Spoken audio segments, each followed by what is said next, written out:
I am 12. I am 3. I am 1. And this is the Unity Conscious Show. I'm here with the great Himsa Patah, the great. One of my brothers, from a different mother, but from the same source. From the same source. Man, we sitting here in the brother backyard, man. It's pretty. It's a gorgeous day here in Charlotte, North Carolina. It's probably about 91, 92 degrees. I say it's the feel good weather. It's springtime, about to transition into summertime. So you in the midst of like I said, a transition of season, and everything is kind of borderline perfect almost. If you acknowledge it, how you should be, it's going into what's being manifested into what's about to be perfect, and then it's going to strive and gain more fire and fire and fire and fire till it's time to harvest everything that's necessary. So it's a lovely time right now. If you can't see behind me, we got some natural grown salad, pretty much a salad. I come out here sometimes. I grab my lettuce, my tomato, my onion, and my cucumber, and that's all you need. A good salad daily. You know what I'm saying? You produce your own groceries. You know what I'm saying? Let's start right there. You shouldn't have to go to the grocery store. You should go in your yard, front, back, yard, side, whatever, and grab all of the produce that you need for the week. You should be able to do that every day. You know what I'm saying? So we out here in this nature. We feeling good. We finna strive. I want to say something. Oh, go ahead. Here you go. No problem. Excuse me, we sharing one mic. We want to make sure everything come through clearly today.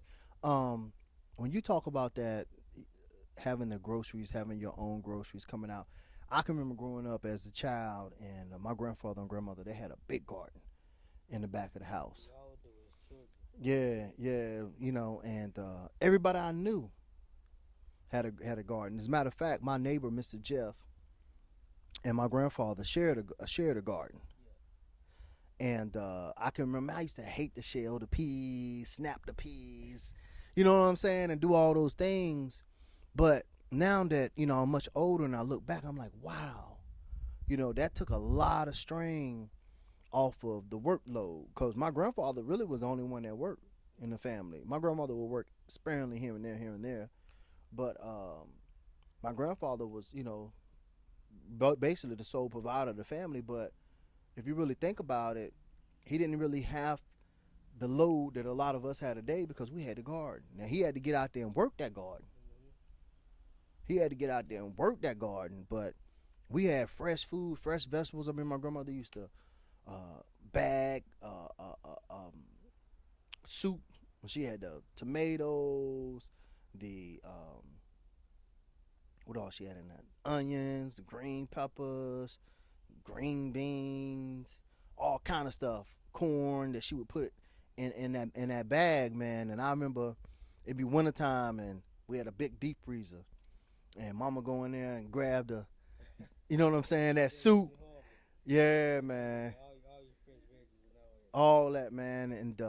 And now I'm looking, and we were just talking about how nowadays, you have to work.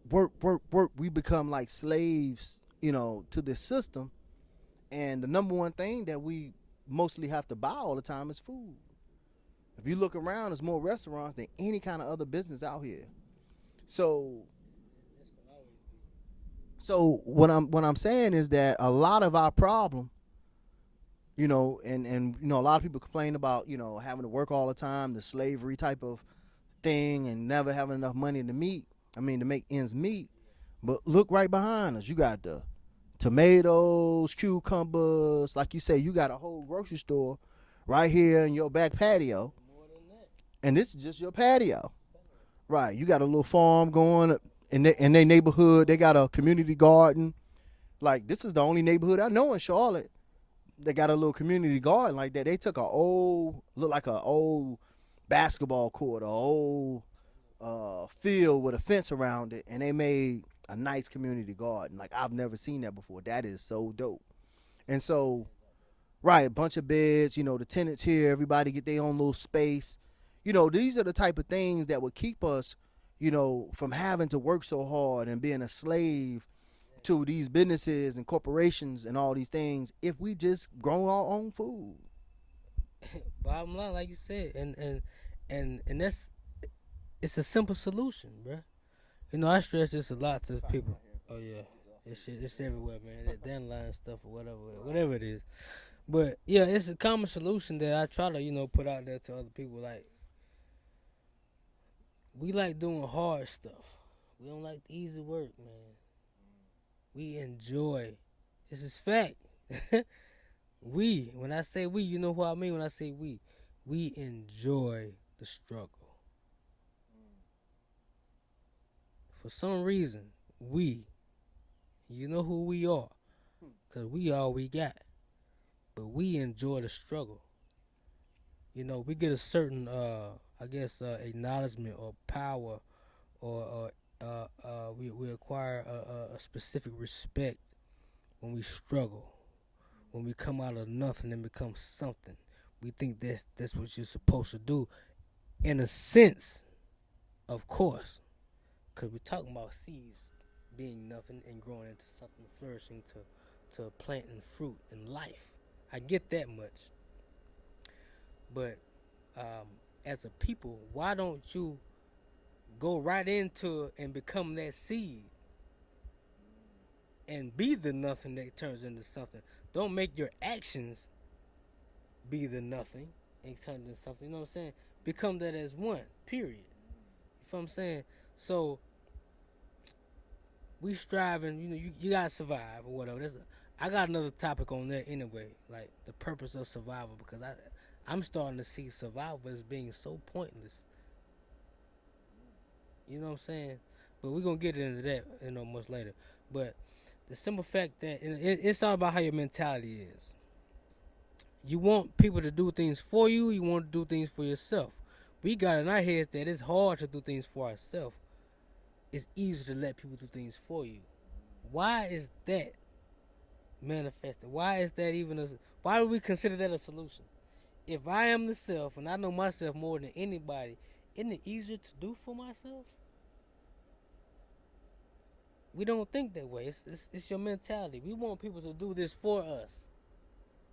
Can I speak on that? I'm glad you're talking about mentality. When you said that, what that made me think of? Conditioning. And if we really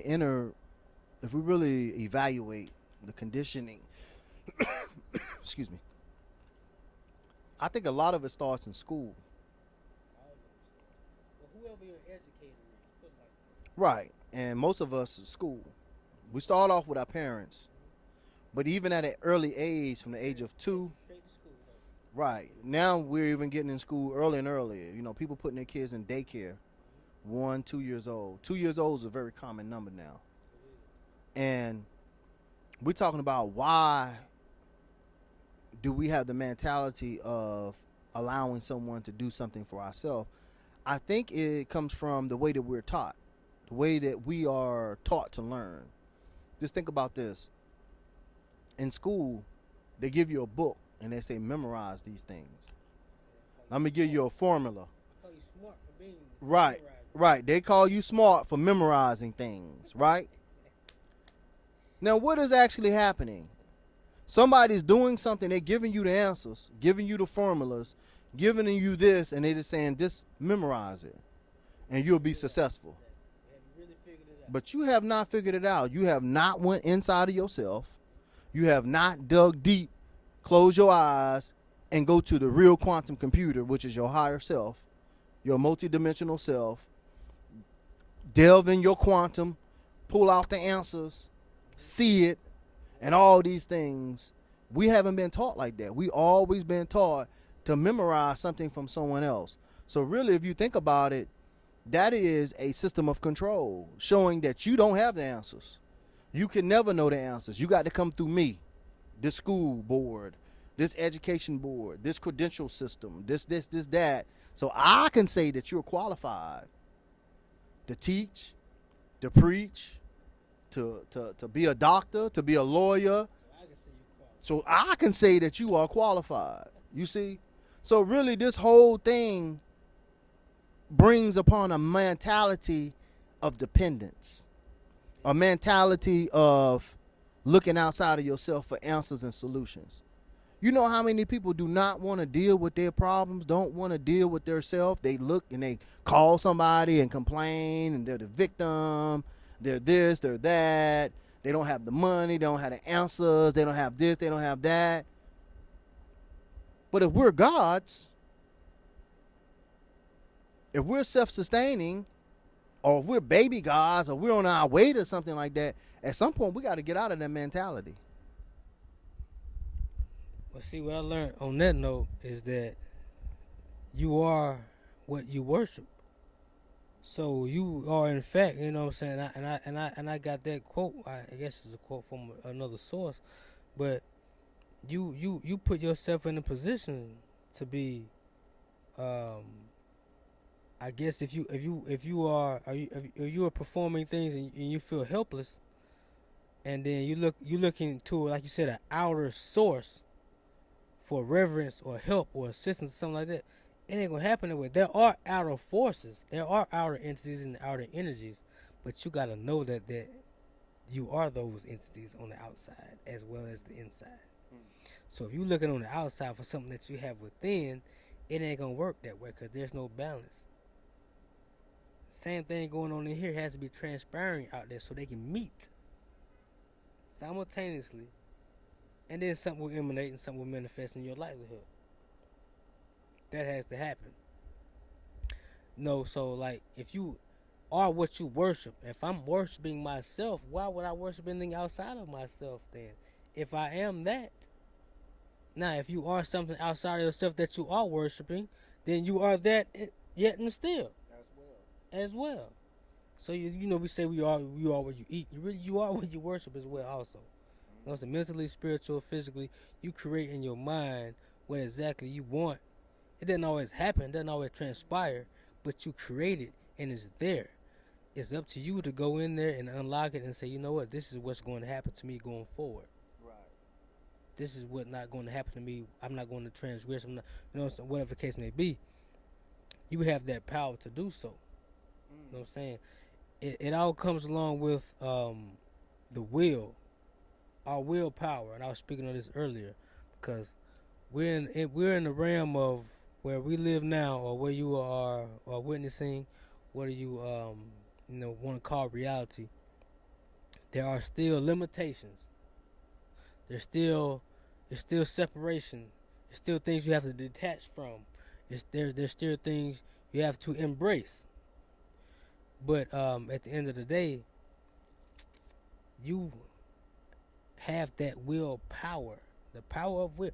You have that to customize your very own journey, your very own spiritual ascension. You can customize it how you see fit. I want to say something. Man. You bring about some serious points. Customizing. I think one of the mentalities that slow all of creation down on this 3D dimensional planet is thinking that everybody's journey going to be the same. No. Thinking that there's a blueprint out here that works for everybody. And I'm quickly understanding that is a lie. Like, I can't really guide you. I can give you an examples and talk about my journey. But my journey, and that tricked me up a lot because through my early journeys, I was comparing myself to other people.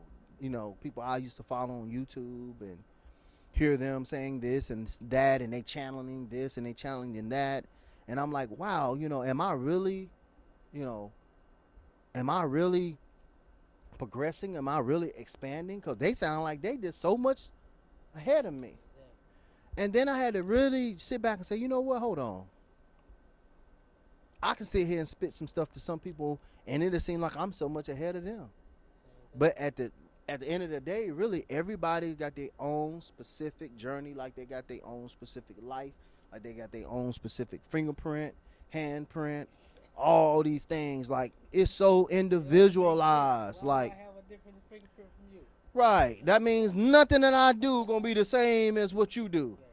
And that's what makes the source infinite too. If we really look at it, the source gets a chance to experience things through our eyes.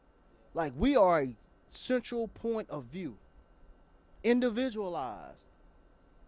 Like nothing can really emanate in this universe except through me. It's me who are generating everything around me. Without me, nothing can exist. But then the trick, right? The trick though is so complex because you are involved in mine and I'm involved in yours. It makes it seem like it's separate. It's separate, but it ain't separate.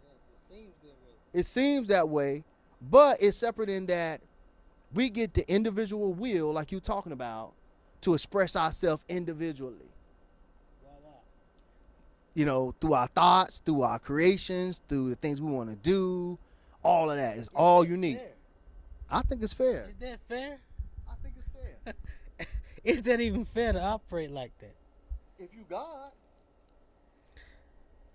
I was looking at the other day, bro. Matter of fact, it was The Simpsons. Simpsons got a lot of metaphysical shit going on. People who don't know who watch The Simpsons or whatever, it's been like that since forever. It's like it's the longest running show for a reason on TV. You'll never get rid of The Simpsons. Simpsons will never cease. why is that? Break it down, bro. But I'm just, cause I mean, you know, I don't like throwing the word fruition around, but you know, certain stuff you can manifest if you put it out there first, and then make it happen yourself. You can make it look like a prediction. If I say this is going to happen on this date, and then physically go make it happen, you're gonna think I'm a prophet, or whatever the case may be. You know what I'm saying? But it was an episode. I mean, I'm not gonna go into it. It's a bunch of episodes like that though. Right. This particular one had to do with spirituality and God and yada yada yada. You know what I'm saying? But Homer went to some native land somewhere. Indians, they were black folk, Indians or whatever they came, they were colored folk, whatever we want to label them as. You know what I'm saying? And he went over there to convert them. Keep on talking, brother. I'm gonna check the camera. Cool. Go ahead. You got battery life. Yeah, check that. Make sure that's good. I pause a little bit. Okay. Yeah. So, it's fun. Homer went over there and he was like, trying to get the people to, like, you know, this and that to the third Christianity and all that. And he was like, somebody asked a question. He say, if God is so almighty and powerful, why does he care if we worship it or not? Your boy Homer say, well, not only is he powerful, God, he's also insecure. Like some silly joke shit, you know what I'm saying? But at the same time, that was a hell of a fucking question.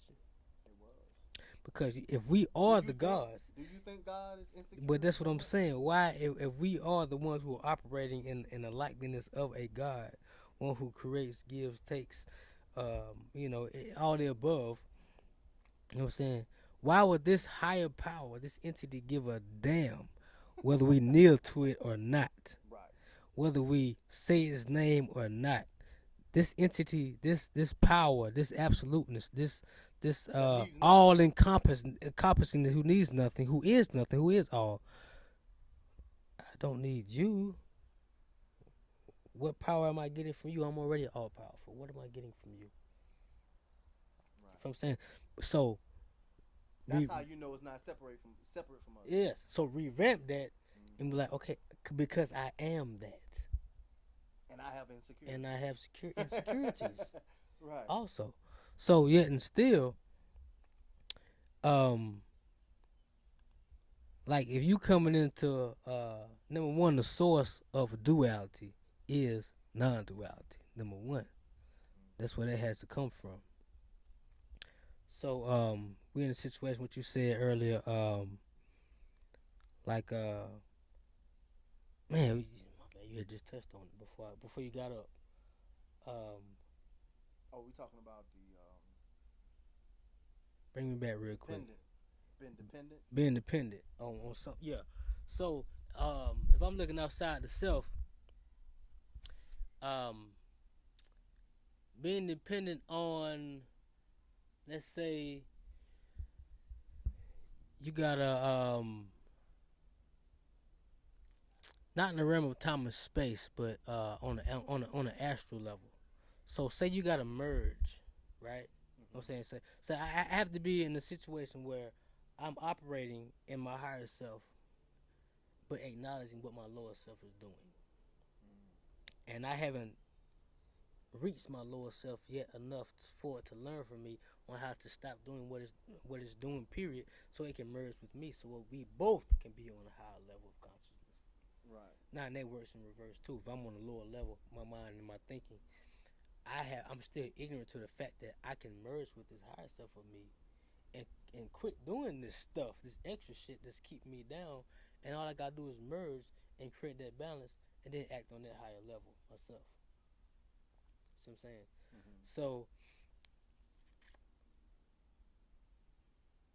what we gotta do is operate like that, just like what I just said, on a collective level, though. You know what I'm saying? But you still have that, what you said, that individuality. So each one of us has an individual soul, right? We call it the individual ba, the individual soul. That individuality is still just a fragment of that ultimate source. There we go. Still, you're still a part of that. Which is a smaller part. Which is a smaller part of the bigger part.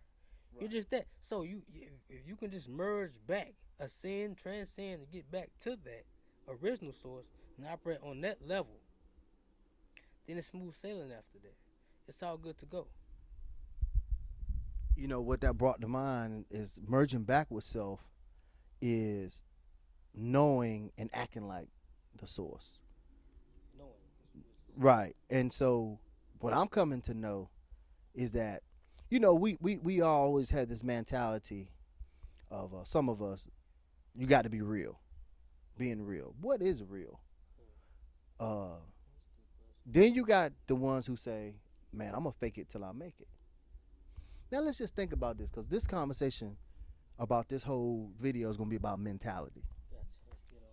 And so I want to just dissect that for a minute, because I got some new ideas and a different mentality on this now. At a majority of my life, I've been standing on the principle of being real. Real. Having one identity and staying true to that. That's a legit definition of real, what you being real. Right. Having one identity and sticking to that, like you said. Right. So now this is what I came up on as being real. Even today, a lot of times when I'm amongst men and we talking about the opposite sex, you know, is she real? Is, you know, this real? Is her hair real? We always talking about being real, keeping it real, okay? And then on the opposite end of the spectrum, the women always talking about us keeping it real, being consistent, right? Well, when I was incarcerated on my journey years ago, many moons ago, I remember running into this white guy that I respected, because we was in school then. I was actually working on a bachelor's degree. And this guy was an aeronautical engineer already. And he was in the class with us. And, you know, we was all working on another degree. And we was having a conversation. He said, Jabril, he said, man, I asked him, I said, man, why are you doing this? You already got like 2 degrees. You are an aeronautical engineer. And you got other stuff. Like, you know, this dude had a lot of different credentials. And he said, you know what, Jabril? He said, I've always faked it till I made it. He said, anytime I've ever went to a job, I've always told them that I had way more credentials and that I could do the job. And he said, by the time they figured out that I was lying, I could do the job. I was an expert. Right now, I'm sitting here tripping, right? Because this is a white dude. And because of the mentality, I've been growing up. You think he ain't got to do that? Right. I'm thinking, you know what I mean? This dude is an aeronautical engineer. You know, first I was trying to wonder, what the hell is you in here with us for? But anyway, that's a whole different subject. But I'm looking at him, and this dude tells me he's supposed to be the epitome of what I'm thinking is the correct thing. Because this is how I've been trained. You know, we all been brainwashed that way. That white is right. Let's just face it. You know, most of us, if you grew up in America, that's what you saw. You saw the poster boards, the television shows, the this, the that, this, the that. They would show you the white man or the white lady, and they show you the white picket fence and the White House. And, you know, if you do this, you go to college, you go to school, you know, you pray like this, you know, you act like this, and then this is the result. Okay. So now I meet this same white dude who these principles came through, and he telling me, bruh, I fake it till I make it. So that shook me all up right there, bruh. I mean, it shook my whole foundation about this realness now. So I'm going to sum this up, but I got to say this. So, boom, when I get out, right, I got a bachelor's degree. I got 2 associate's degree. I'm a certified optician. I'm this, I'm that. You know, all this stuff I done accumulated, you know, while I've been incarcerated. Some things I had before, but mostly while I was incarcerated. So I get out after doing a, you know, good little stench, and I think I'm going to be off and running. I get out, and I'm trying to apply for this job, apply for that job, apply for this job, apply for that job, apply for this job, apply for that job. And next thing I know, nobody's calling me. Nobody's hitting me. And now in the halfway house, they threatening me to send me back. Because I ain't found no work. And you got to pay while you're there. They want 25% of your gross. Oh, yeah. For real. So I'm in there damn near crying. Matter of fact, I broke down crying. That's how distraught I was. I was like, man, I done did all this time.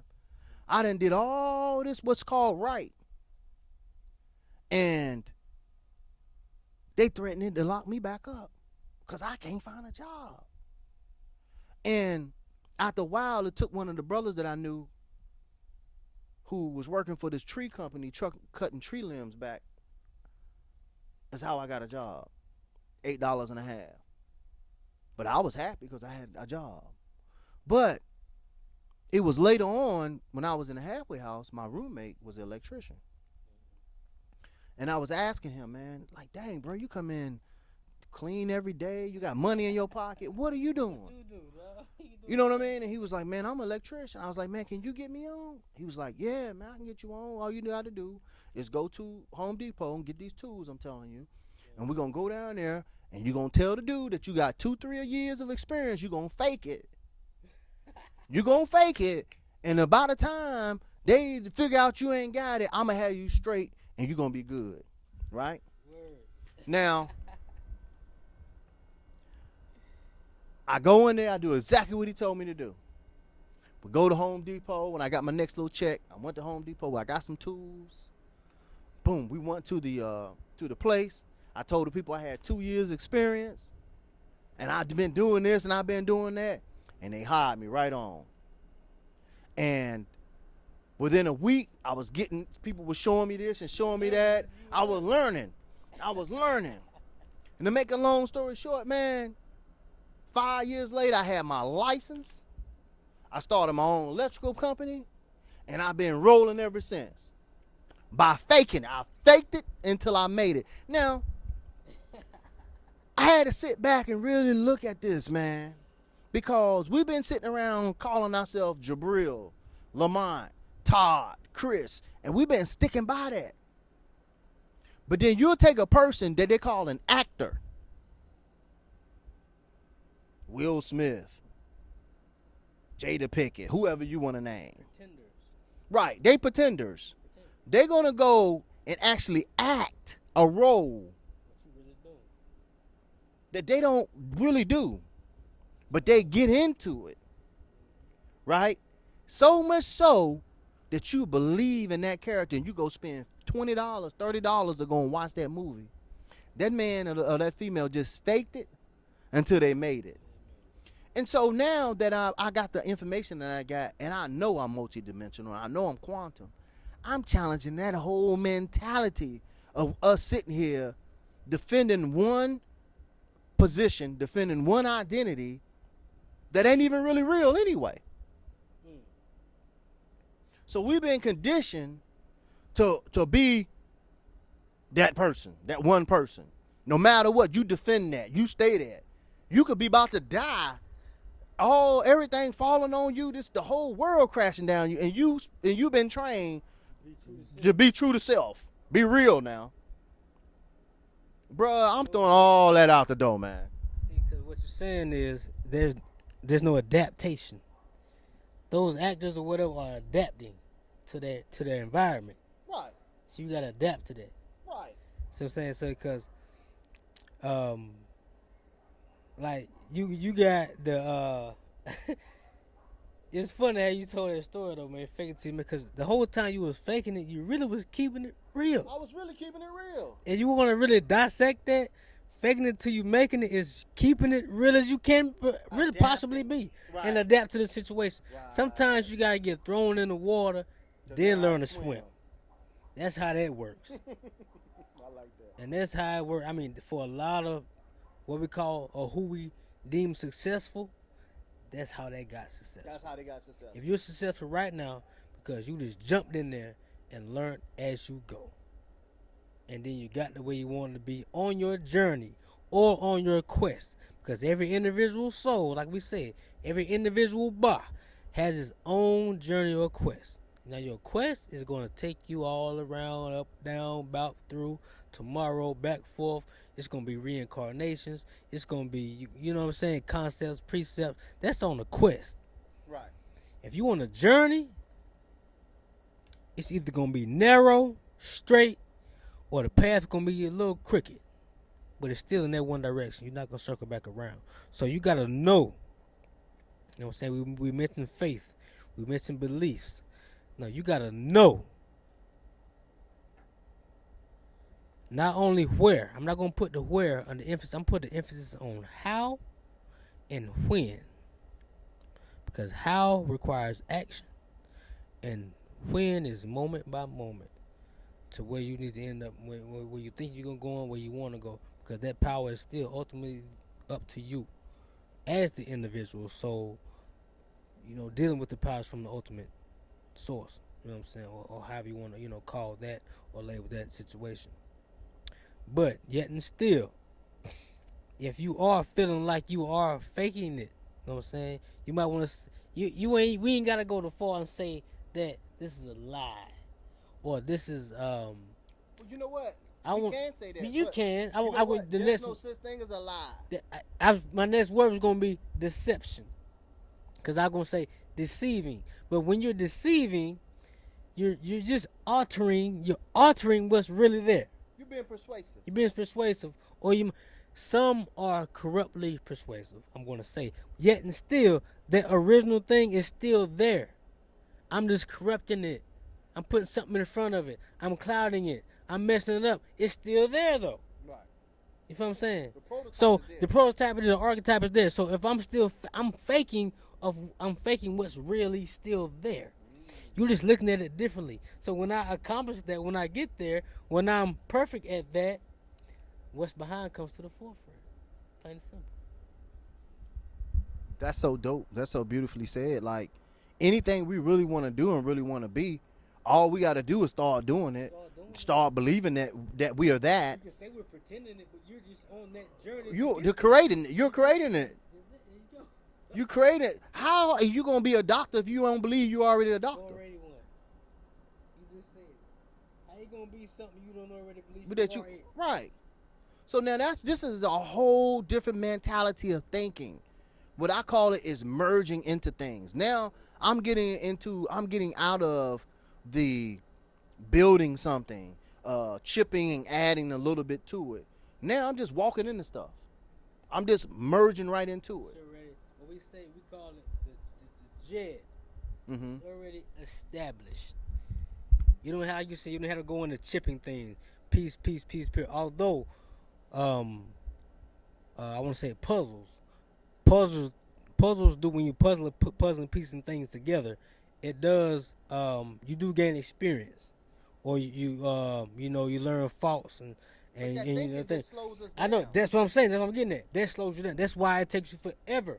I compare so much stuff to that jumbo puzzle because you start with it might be a big sky or ocean. Everything's blue. Everything one color. You gotta look at the chisel side. That's what's slowing you down. That's what, instead of going in and looking.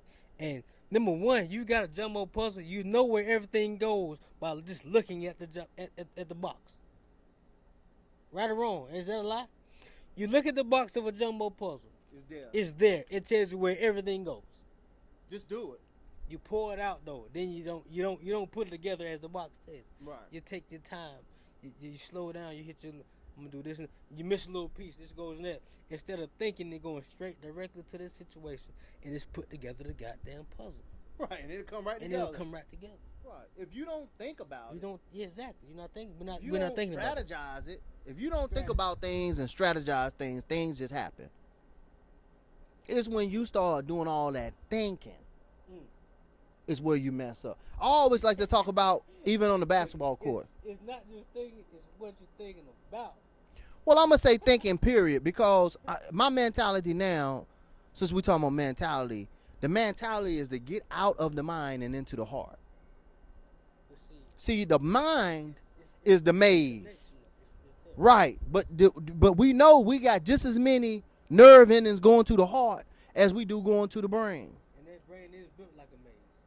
The brain, the mind is a maze, and it's built like a maze. It's going to take you 100. The mind ain't going to do nothing but try to appease the heart. The mind is going to come up with scenarios and everything to how you feel. If you feeling sad, the mind going to come up with 100 things to justify you feeling sad. If you feeling mad, the mind going to keep bringing situations and keep giving you different angles on that same situation to flurry up that emotion. Your mind is an appeaser. It's always trying to compensate for the self.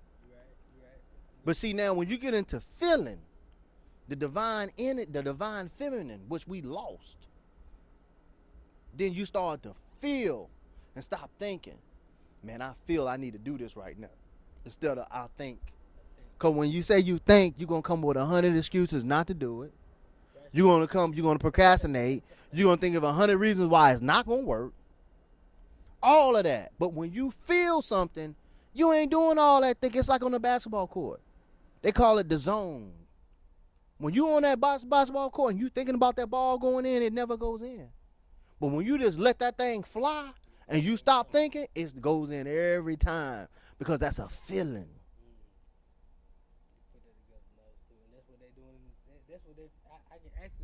I actually see that taking place when you talk about basketball though, on the real level though. It's real. Because like you said, you gotta kind of like live and let go, or let things flow within that type of nature of what you want. It's inevitable. Put it like that. Because when you are thinking, even in meditation, you meditate to let go of the thinking capacity. Right. You know what I'm saying? And what just you be. doing? Being and feeling. Just being and experiencing and feeling. And a lot of absorption takes place. And I am 12. I am 3. I am 1. Sorry, we had to splice this back in. Battery went low on the camera. But we're going to jump right back into this conversation, man. We're talking about mentalities and just the different mentalities that we possess, as the African American or African community or black community or Kemetic community or whatever community you want to call it, melanated community, because that's what I want to concentrate on right now. So we talking about different mentalities, man, and we already riffed off a few, trains of thoughts, and I am one to question these trains of thoughts and analyze where they come from and analyze, what is the solution, and what we were talking about on the break. Go ahead and you start it back up.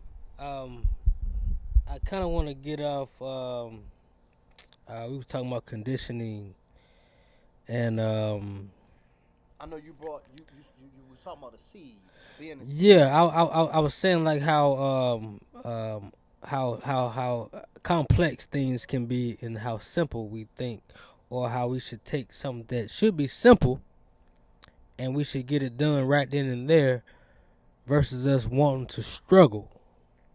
And I see a lot of us wanting to pick the part of struggling, and you said that you mentioned that it just means a little more. When you get something out the mud, it's more. We take pride in it. You was like, well, maybe we should, and I was like, yeah, I can see that much because we start off this tiny, this little seed, and we become a life-giving plant that nourishes all.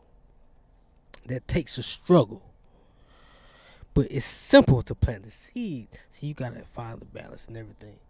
We don't always do that. So we take what should be simple as a hard task, and we take that what should be hard as a simple task, and we got in reverse when everything should be smooth sailing. Everything is easy money. I want to say something on Real quick before I give it to you, what causes that is what I've been educated on is what is the monkey mind. It's called the monkey mind. It's all over the goddamn place. We're gonna get back to that. When you talked about struggle though and the seed and all that, that just sparked something. I still have to go back to conditioning because just think about it. If you in nature and you do things, if you just watch nature, because we was talking about the ground and this and the dirt and the plants. We got some beautiful tomato plants right behind us, and I'm looking at these tomatoes. And a second ago, you grabbed some dirt, and you was like, "Man, we was this, and that plant was this, and look how far it's came. Beautiful." Now, I got a lot of squirrels around my house, and sometimes I like to sit there and watch them. I got this one in particular I done started talking to. Same one. And so, I watch the squirrels. I watch the birds. I watch how everything moves in nature. I think one of the real bad problems that we have as far as our thinking and the mentality is that we're so far removed from nature. We are so far removed from the natural and simplistic way of living and of being. We have gotten controlled by this.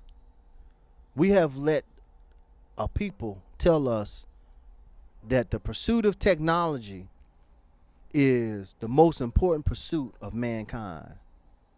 Even advancing technology, even at the detriment of our mother, and that's the planet, Mother Gaia. They would tell us that we're going to keep digging up the uranium. We're going to keep digging up the gold, the titanium, all these precious metals. We're going to keep tearing up Gaia. We're going to keep taking the poison from these uranium digs and this radiation. We're going to keep dumping it back in the water. And we're going to keep taking all these plastic bottles and we're going to keep throwing them in the ocean because we're going to keep creating them. We're going to keep creating these cars with all this smog and all of this. You know what I mean? We're going to keep doing this for the comfort of mankind. Now, that is not our thinking. That's more of the newer, if you really look at history, you'll talk about the development of man and that what they're saying that there's going to be 7, when man evolves all the way, they're going to be 7, what they call 7 root races. And they say that right now we on the 5th sub-race of the 5th root race. And so man is developing these root races. And if you really check the history, the Caucasian man is supposed to be one of the newest of these races, of this Aryan race, right? Okay. Now, The reptilians are part of that Aryan race? I don't know. I would say the reptilians are more in control of the Aryan race. I don't know if they're a part of it, but I know that they control them very well. And I think they really control them through physical items. Because they don't seem to be as spiritual and don't have seem to have as much of a connection to Mother Gaia, and they don't have much connection to the spirituality as much as a group. I'm not saying individually because I know a bunch of them individually, way more even spiritual than me, and a lot of even black, some white Caucasian people that I know and I follow that are greatly spiritual. A great deal of them are greatly spiritual, very connected to their higher selves and all that. So the concept to say that they don't have a functioning pineal and it's all calcified, I really don't think their pineal is any more calcified than ours. That's just my personal opinion. I'm gonna say specific ones. Well, I'm just talking about specific ones because you can't talk about a group Well, on I'm not anything. gonna say every person with pale skin. I'm not gonna go that far. Say every entity on the planet with pale skin. But I would say the majority of the, you know, like you said Caucasians. You know what I'm saying? You didn't say white people. You know what I'm saying? So it depends on, and we can go as deep as we can of which particular race, sub race, root race, when they came to this land, like I said before, the how and the when, because how specific pale colored people or albino people or white people or Caucasian people, how is there's many hows. You know what I'm saying? All of them didn't get here the same way, and all of them didn't come here at the same time. So there's the when. It's always the how and the when. You know what I'm saying? We love to group people all together. We like and it's force of habit. It ain't the type of party, but it's force of habit. It's our mentality. We were educated that way, and coming out, we were taught to think that we're all equal, we're all the same. I mean, it's 2019. Well, you should know, but we're not. We all be not, and that statement right there sums it up. We are, but we're not. So you should dive in a little more now. This day and age is about to be 2020. It's about to be a year, where it's all about you should see the duality. It's 2020. When was it 1919? Were you around 1919? Do you know what took place 1919? I bet you something that's finna take place 2020. And then it'll happen again 3030. Or 2121. Or 2222. How you want to keep doing that? You feel what I'm saying? Makes sense. So when it comes to mentality, what we're still expounding upon, getting into, is that train of thought of how we are pretty much swayed, and we have our original way of thinking, and at any given moment, it changes like that. You know what I'm saying? Or you're not ready to adapt to the new, what I brought up. I guess the word zeitgeist or spirit of the times. Are you ready to adapt to what's going on currently, or are you finna just be this whole entity of what is Sankofa and bringing back what was there to the forefront, which is very, very important, because you can't move forward until you know what the hell is behind you in the first place. What's behind you is what pushes you forward. You know what I'm saying? So you got to what I want to get back into is that the monkey mind, or us wanting to kind of be out here, thinking about this, and that. Where do you find the focus, the focal point? Can you really be thinking about multiple things and still be focused on one thing? Can you be thinking about one thing and still be focused on multiple things? How you train yourself. I've learned about what we call the salad bar mentality. And a lot of us, what we get into is we get our lettuce. That's our base. I got my romaine over there. I got onions, cucumber, right? I'm gonna add some of that to it too for flavor. A little spice. Not. Of course, it's all gonna be nourishing. I know that. This I know. but I'm testing what's gonna feed my palate. You know what I'm saying? And that's still all egotistical. I want something to taste good. I know everything is nourishing. I know everything is vital for me. Right. I want to see how it tastes though. So now you want to get in the mind. I want to get I want the mind of that seed. The seed, there was nothing that came out and be something so great that's going to feed me, and I know it's going to keep me alive. But how do you taste? And you will compromise the nourishment for the taste. Don't we all? All the time. Don't we all? I'm gonna let you jump on. I'm gonna let you bounce off with that. Oh man, you went so eloquent. The mind, the monkey mind. Oh my God, where do I start with the monkey mind? The monkey mind is what has most of us in trouble, because when I think about the monkey mind, when I think about the mind, period. Okay, go ahead. When I think about the mind, period, what comes to my mind is that one of the first out of body breakthroughs that I had, and this is when I broke through, I had no control over what I was thinking. Like all that was gone. Like my senses. Right. This is with the diamond tree. The first thing that was said to me was, lose the mind.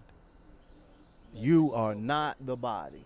Told me that. You said, don't go back to sleep in this dream. Do not go back to sleep in your own dream. You think I forgot about them? I remember the words, bro. Right. So this is a real experience that I had. Lose the mind. And when I was told that by myself, by my higher self, it really changed everything for me, the way my mentality was. Because it really made me start to realize that the thing that was really bothering me the most and the weakness that I had the most was my mind. And it really led me to understand that we didn't used to operate from the mind. We used to operate from the central portal, which is the heart. See, the heart used to do the thinking because we used to think through feeling. We used to use what was called the intuition, a feeling. And that's how we operated, was through feeling. See, that is the divine feminine. The masculine is the mind, masculine mind. You see? But look how the mind is constructed. Like you say, like a maze. It is a maze. You're going to get lost. The mind going to spin you 100 million different ways and directions. Versus the heart. It has chambers, but however, that heart going to give you that first initial feeling. They call it your instinct. It's the mind that kick in after that and start questioning the instinct. And then you, which are the observer, but you think you the mind. See, most people been tricked to think that their body, their being, is the mentality or the mind. Not knowing, no, your consciousness, your energy, your vibration. You're neither the mind nor the heart. But what is the divine frequency? What is the most powerful frequency out there? Love. Where is love generated? From the heart chakra. So the heart is the center. And it's the seat of the soul. The heart. The heart's something serious. So getting out of mind means getting into feeling. Stop doing so much thinking. We go back to the basketball thing. If I sit there and think about my form, my motion and all that, the ball going, how hard I got to push it, the wind and all, I'm shooting a damn brick. If I just go with the feeling and let it flow, swish every time. If I would have went with the feeling of not to do what my heart told me not to do, I would have never got locked up. It's so many things if we don't go with our mind and thinking, We be like, man, that wouldn't have happened. What we say all the time, man, I should have went with my first thought. My first instinct. Man, I wish I would have went with my first instinct. See, the heart tell you what you need to do every time. But it's the monkey mind that trick you out of everything. It brings doubt. It brings fear. It brings all of that. And so when I got the command to lose the damn mind, that was like powerful for me. Powerful for me. So when you talking about the heart to the mind, you gotta remember it's a pipeline right there. It's a pipeline that lead there. So like you said, so if you in that maze, like I said before, that's that quest.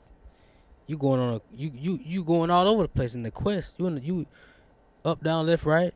You gonna make your way back around again. You in a maze. You stuck. You gonna get lost. But the heart has chambers. You enter the chambers door. You go in there and you sit. That's why you have a seat at your heart. You sit at the seat of the heart, which is wisdom, which is Aset, which is the throne. You sit there. That's where you get it all in from. The seat of the heart, the 0 point of the heart, and your expressions and your manifestations and everything. Telling you to stay in the crown. Don't believe that. When I went through my portal on the diamond tree, and I explained to my wife, it was a reason everything was just like it was. I knew my heart was open because it was vivid, and it was green. That's the heart chakra color. That's it, yep. It was so green, man. You know, green represents life, vegetation, growth, expansion. I mean, the expansion of the heart is the most powerful thing you can experience. The expansion of the heart, and it comes out. So if you got to revert, that pipeline is there to the monkey mind. So, but that heart should purify the monkey mind. When you're pure, when you bring it all together, that's what's taking place. The mind and the heart together. The divine masculine and feminine together. They call it the heart mind. Bam. That's the connection. And you connecting that right there. And that's what we call Makeru, pure of heart, pure of speech. Your speech has to come from thought, which comes from the mind. You express it through your throat, but you speak it with your heart. That's how it works. So if you're dealing in that monkey mind, what you gotta escape from and get away from, think about how the monkey mind really works, though. Right, like we said, monkey see, monkey do, right? But if you really pay close attention to what the monkey is doing, follow me. When you do when you see what the monkey is doing and you act out that action, monkey see, monkey do, guess what? The monkey isn't doing it anymore. As soon as you start doing, he stopped. And laugh at you. And laugh at your ass for doing it. The monkey stopped doing that shit after you see your silly ass doing. Got him. You got this ignorance here. You can't follow that route. You can't have that big salad bar monkey. You can't have a bunch of cheese and eggs and bacon bits and goddamn mix that in with your nuts and your berries and your cranberries and stuff like that. And then you got good salad. Come on, bro. You done fuck your salad up. Too much thinking. Why? Because you wanted to taste good. You just wanted to taste good, man. So that's what we gotta live for. That's what I'm getting at real quick. We gotta free our minds, enter the heart. Leave the heart, enter the mind to free it with the heart. At the same time, you're eradicating anything that you want to taste good. We love flavor, and you're doing it was just good, was just pure for you. I should be able to eat an apple right now and taste nothing and still be indulged in some type of happiness or like whatever of the nectar of the juices. Still, I should still get that same pleasure, right? Whether it tastes nasty or not. Why? Because it's an apple and I know it's good for me. That's how we should treat knowledge and wisdom. Brother, go ahead and close this out too. I know it's getting late. Yeah, we skipping on time. We got stuff to do. We got work to do. I'm gonna give you back the mic in a little bit, man. But this was a good, clean, positive conversation. This is a great discussion amongst men. We are men because we deem ourselves immortal gods, and if we were mortal gods, we would be man. So we feel like we're men, and it's a reason behind that. We know what we are capable of. We're working towards expansion of power and ascension. We're not caught up in the back to the monkey mind. The monkey see, hear no evil, see no evil, speak no evil.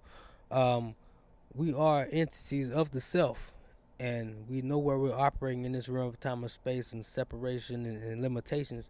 But we're gonna go beyond that and go to what's unlimited, and go to what we know we can manifest and control, and what we can put out towards the universe in a divinely manner, and get that reciprocated back to us in our favor, because we know we have that power. We don't have to believe it. We don't have to have faith in it.